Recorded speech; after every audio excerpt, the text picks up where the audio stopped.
бахшида ба рӯзи президент ва 30-мин солгарди иҷлосаи 16-уми таърихи шӯрои олии тоҷикистон дар ноҳияи восе ҷашнвораи идона субҳи барвақт таҳти унвони кишварамонро сабзу қурра мегардонем бо маъракаи сабзгардонӣ шурӯъ гардид.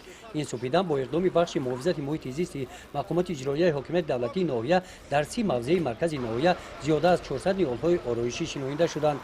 идомаи чорабиниҳои ҷашнӣ бахшида ба рӯзи президент ва 30-мин солгарди иҷлосаи 16-уми таърихи шӯрои олии тоҷикистон бо ҳамоиши тантанавӣ дар қасри фарҳанги ноҳия бо иштироки роҳбарони ташкилоту муассисаҳо бахшу шӯъбаҳои маҳкумоти иҷроияи ҳокимияти давлатии ноҳия намояндагони ташкилотҳои ҷамъиятӣ собиқадорони меҳнат доир карда шуд.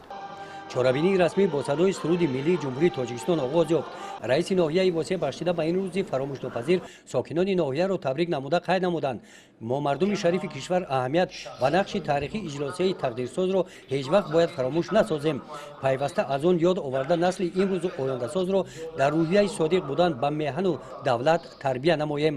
дар ин чорабинӣ аз воқеаҳои душвори солҳои 90 ва бо роҳбарии фарзанди фарзонаи миллат эмомалӣ раҳмон наҷот ёфтани миллат видеоролик намоиш дода шуд.